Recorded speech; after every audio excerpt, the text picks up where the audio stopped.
ورحمۃ اللہ وبرکاتہ الصلاۃ والسلام علیک یا رسول اللہ الصلاۃ والسلام علیک یا نور اللہ صلی اللہ تعالی علیہ وسلم۔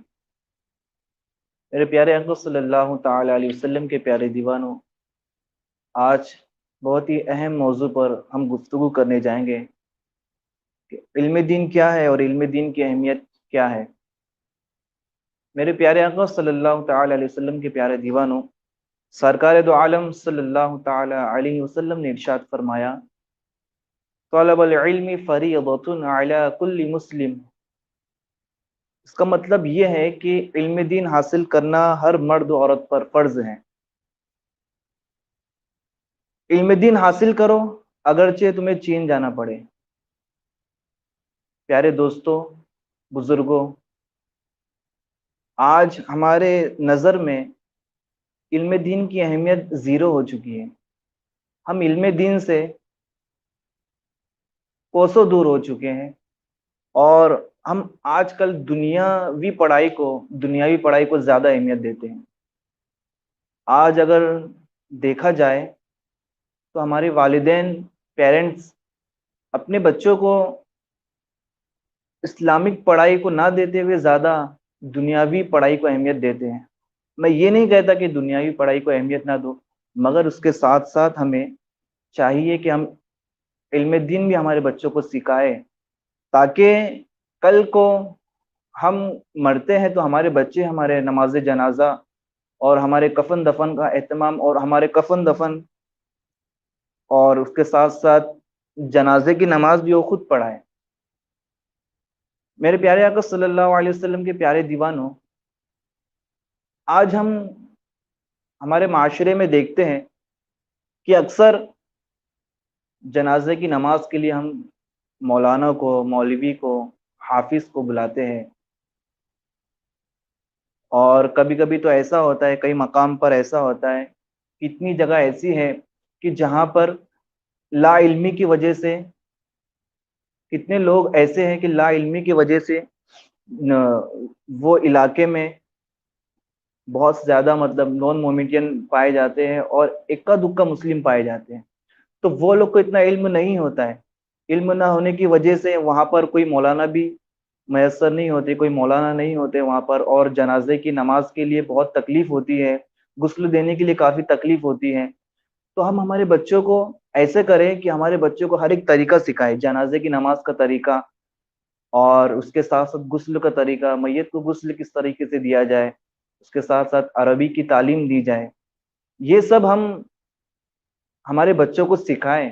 اسکول بھیجنے کے ساتھ ساتھ ہم ہمارے بچوں کو مکاتب میں بھیجیں، مکتب میں بھیجیں، اور اچھے مدرس کے پاس مخارج کے ساتھ قرآن مقدس کو بچے کو سیکھنے کی تربیت دیں، تاکہ ہمارے بچے قاری قرآن ہو، قرآن کے قاری ہوں، حافظ قرآن ہوں۔ اور جب بچہ انجینئر بنتا ہے تو ہم بڑی شان سے کہتے ہیں کہ میرا بچہ انجینئر ہے، میرا بچہ سافٹ ویئر انجینئر ہے، میرا بچہ یہ ہے، فلاں ہے۔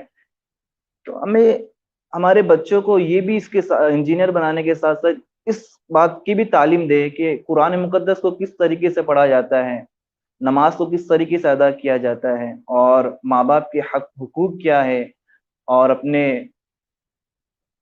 اڑوس پڑوس کے جو ہمارے ہم سائے ہوتے ہیں ان کے حقوق کیا ہے، یہ ہمارے بچوں کو سکھائے۔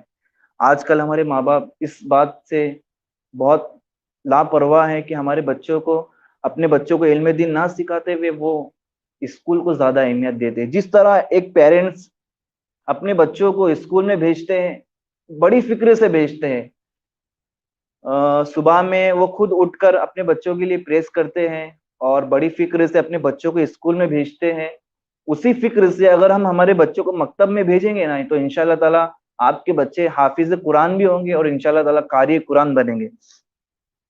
میرے پیارے دوستوں، بتانے کا مقصد صرف یہی ہے کہ ہمارے بچوں کو دنیاوی پڑھائی کے ساتھ ساتھ اسلامی پڑھائی کی بھی تربیت دے، ان کی تاکید کرے کہ اسلامی پڑھائی بھی ضروری ہے، ان کو سکھائے کہ اسلامی پڑھائی ہماری جو ہے وہ دنیا میں بھی کام آنے والی ہے اور آخرت میں بھی کام آنے والی ہے۔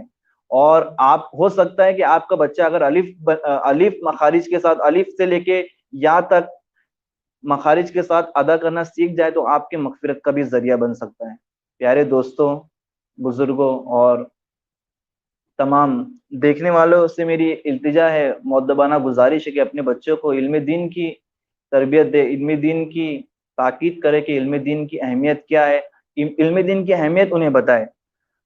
دنیاوی پڑھائی کے ساتھ ساتھ علم دین حاصل کرنا بھی ہمارے لیے کافی ضروری ہے۔ دنیاوی پڑھائی تو ایسا ہے کہ قبر میں جانے کے بعد ہمیں دنیاوی پڑھائی کا اس کی کچھ اہمیت نہیں ہے۔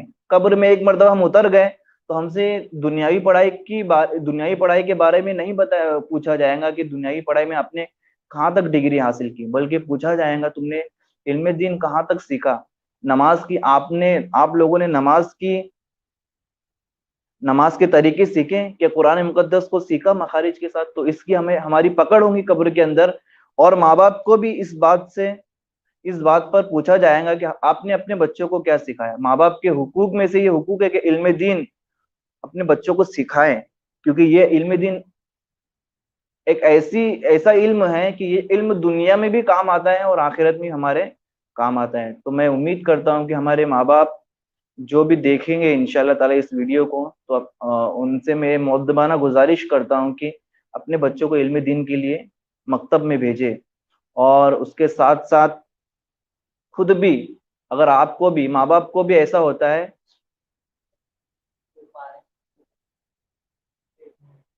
اچھا اور ایسا ہوتا ہے کہ ماں باپ کو بھی اکثر قرآن شریف پڑھنے کے لیے آتا نہیں ہے، تو ایسا نہ کرے کہ بچے کو علم دین کے لیے بھیجے اور ہم نہ سیکھے۔ علم دین سیکھنے کی کوئی عمر نہیں ہوتی، ماں کی گود سے لے کر قبر کی گود تک، ماں کی گود سے لے کے قبر میں جانے تک آپ علم دین حاصل کرنا سیکھیں۔ کوئی انسان مکمل نہیں ہوتا، کسی نہ کسی میں ہر ایک خامی ہے، اور کوئی انسان ایسا نہیں ہے کہ جسے سب آتا ہے۔ کوئی انسان، ہمارے نبی صلی اللہ تعالی علیہ وسلم کو چھوڑ کر ہر ایک انسان کچھ نہ کچھ اس میں کچھ باقی رہتا ہے۔ سب کو ایسا نہیں کہ مکمل علم سب کے پاس ہے، ایسا کوئی ہے نہیں دنیا میں جس کے پاس مکمل علم ہے۔ میرے پیارے آقا صلی اللہ تعالی علیہ وسلم کے پیارے دیوانوں، اکثر ایسا ہوتا ہے نا کہ جو بڑے بزرگ ہوتے ہیں، جو طلب رکھتے ہیں کہ ہم قرآن مقدس کو سیکھیں، تو وہ لوگ بھی کیا کرے، قرآن مقدس کو کسی اچھے حافظ کے پاس یا قاری کے پاس جا کر سیکھیں۔ شرمانے کی کوئی بات نہیں ہے، ہم گناہ کرنے سے نہیں شرماتے، تو قرآن مقدس کو پڑھنے سے، سیکھنے سے کیا شرمانا۔ ہم شادیوں میں جا کر ڈانس کرنے سے نہیں شرماتے، تو قرآن مقدس کو سیکھنے سے کیا شرمانا۔ میرے پیارے آقا صلی اللہ علیہ وسلم کے پیارے دیوانوں، جتنا ہو سکے ہم کو قرآن مقدس مخارج کے ساتھ ادا کرنے ہیں، مخارج کے ساتھ پڑھنا ہے۔ اکثر ایسے ہوتا ہے، بہت سے لوگ ایسے سورہ فاتحہ کو صحیح سے مخارج کے ساتھ نہیں پڑھتے۔ ان سے پوچھا جاتا ہے کہ سورہ فاتحہ پڑھو، تو سورہ فاتحہ بھی ان کی درست نہیں ہوتی، جبکہ سورہ فاتحہ نماز میں اگر ہم صحیح طریقے سے نہیں پڑھیں گے تو ہماری نماز ہی مکمل نہیں ہوگی۔ اب بہت سے لوگ کو یہ بھی بہانہ مل جاتا ہے کہ ہمارے وقت میں علم دین کا کچھ اتنا یہ نہیں تھا، آسانیاں نہیں تھی۔ ایسے کچھ بھی نہیں ہے کہ آپ کے زمانے میں علم دین مہیا نہیں تھا، سکھانے والا کوئی نہیں تھا، ایسا کچھ نہیں ہے۔ اس وقت بھی سب موجود تھے، مگر ہماری لاپرواہی کی وجہ سے ہم سیکھتے نہیں ہیں، بس ہمارے بہانے ہوتے ہیں۔ اور آج بھی اگر وقت گزر گیا ہے، عمر ہو چکی ہے، تو یہ ایسے نہیں کہ مطلب علم دین ختم ہو چکا ہے، علم دین سکھانے والے نہیں ہے۔ اگر عمر ہو چکی ہے تو پھر سے وہاں سے اسٹارٹ کرے، اللہ تعالیٰ اس کا اجر دے گا آپ کو۔ عمر زیادہ ہو چکی ہے تو اس کا مطلب یہ نہیں ہوتا کہ علم دین اب ہم پر فرض نہیں رہا، ایسا کچھ بھی نہیں ہے۔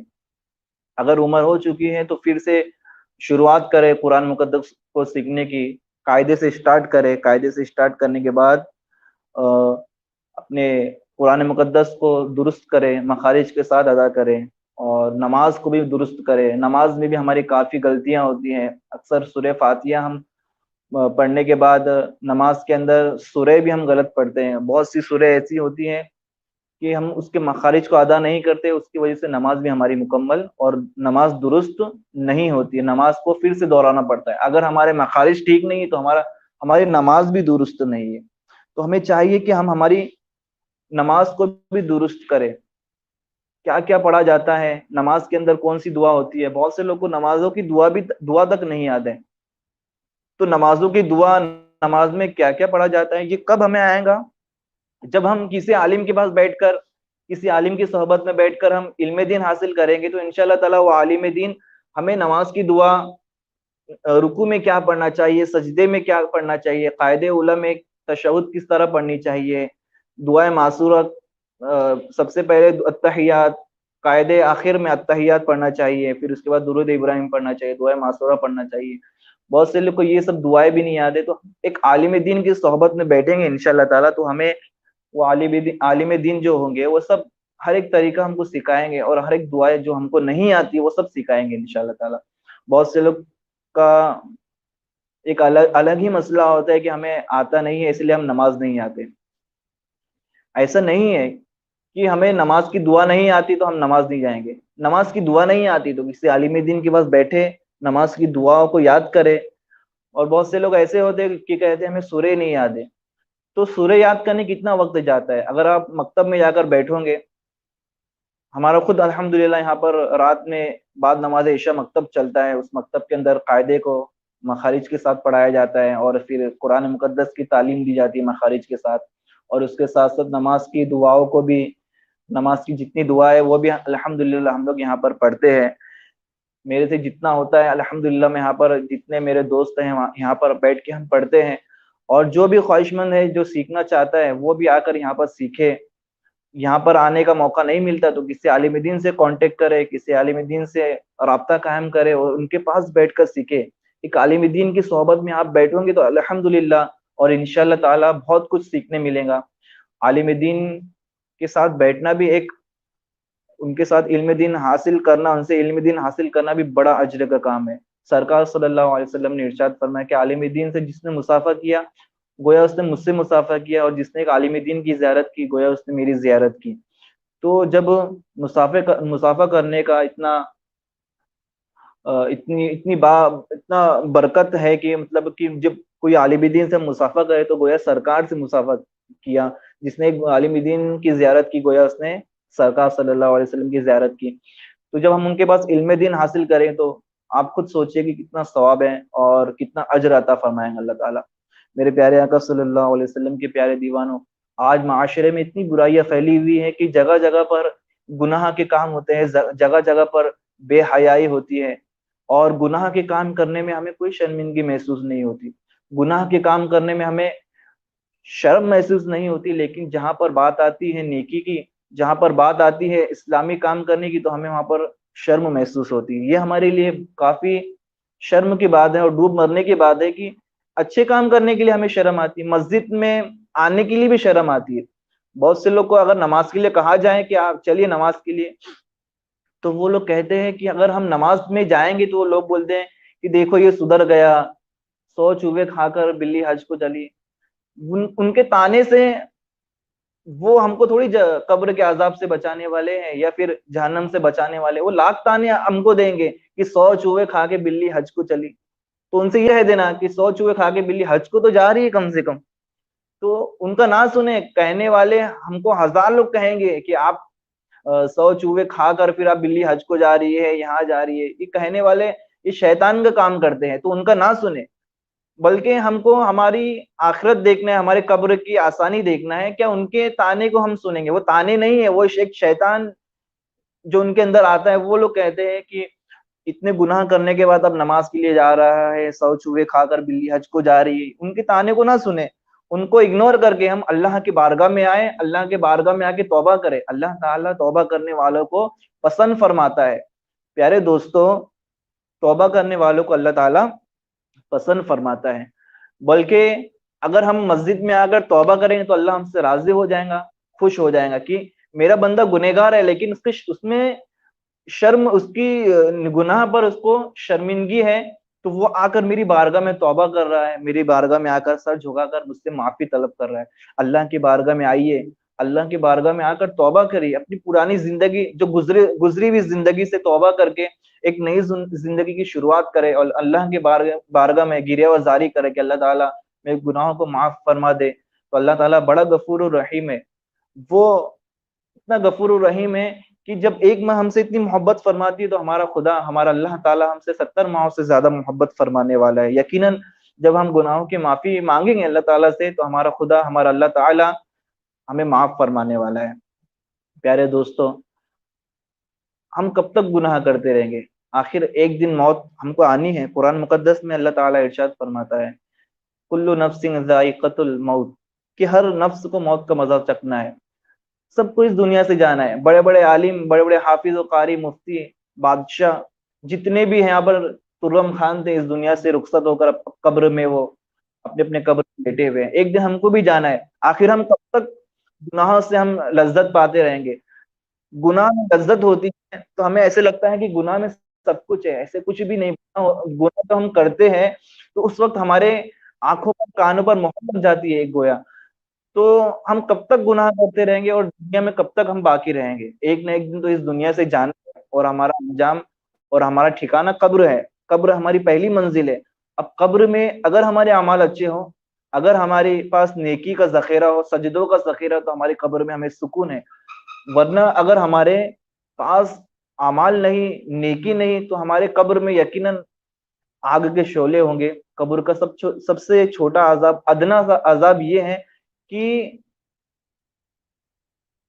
آگ کی جوتی پہنائی جائیں گی، آگ کی جوتیاں پہنائی جائیں گی، اور وہ جوتیوں کی گرماہٹ کی وجہ سے بھیجا کھول کر کان سے بہنے لگے گا۔ یہ سب سے چھوٹا عذاب ہے۔ تو ذرا سوچئے کہ چھوٹا عذاب اتنا خطرناک، دردناک ہے کہ آگ کی جوتیاں پہنانے کے بعد وہ گرماہٹ اتنی ہوں گی کہ اس گرماہٹ کی وجہ سے بھیجا کھول کر کان میں سے بہنے لگے گا۔ پیارے دوستوں، بزرگوں، ہمیں چاہیے کہ ہم نیکی کی طرف بڑھے انشاءاللہ تعالی، اور اچھے کام کرے، خود بھی اچھے کام کرے، لوگوں کو بھی اچھے کام کی تربیت دے، لوگوں کو اچھے کام کی ترغیب دلائے کہ اچھے کام کرتے چلے۔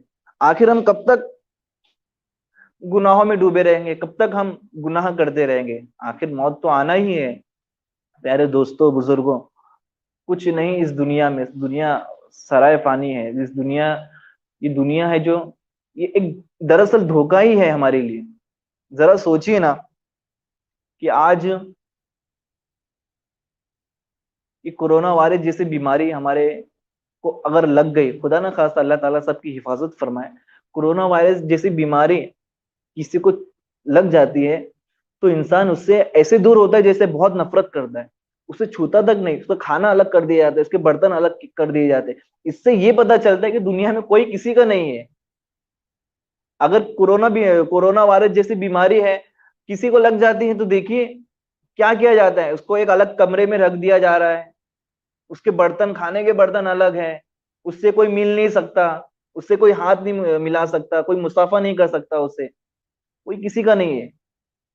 بس ایک ذات جو قبر میں کام آنے والی ہے، وہ ہمارے پیارے آقا صلی اللہ تعالی علیہ وسلم کی ذات ہے۔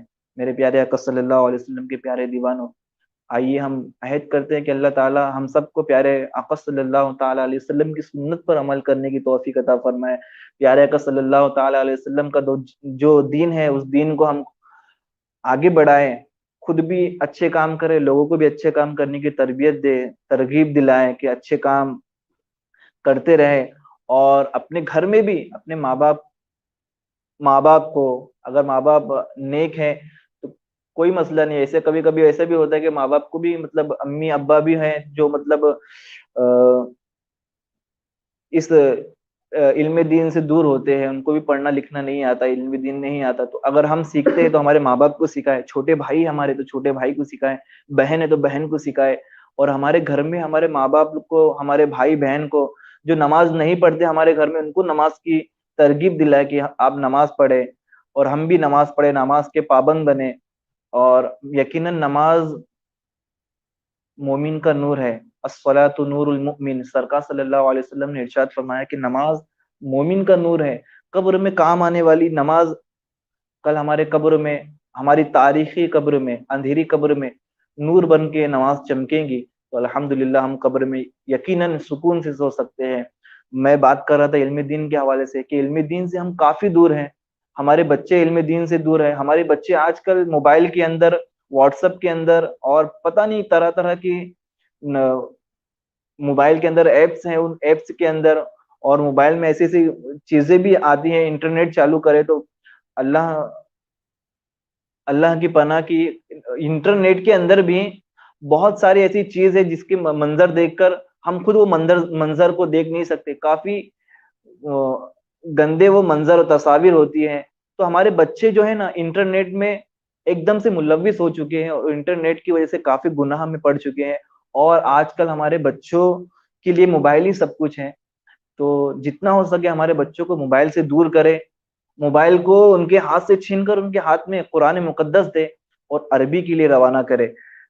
ہمارے ماں باپ کی لاپرواہی یہ ہے کہ آج ہمارے گھر میں اگر بچہ روتا ہے نا، بچہ رونے کے بعد چپ چاپ کرانے کے لیے، بچے کو چپ کرانے کے لیے ماں اس کے ہاتھ میں موبائل دے دیتی ہے.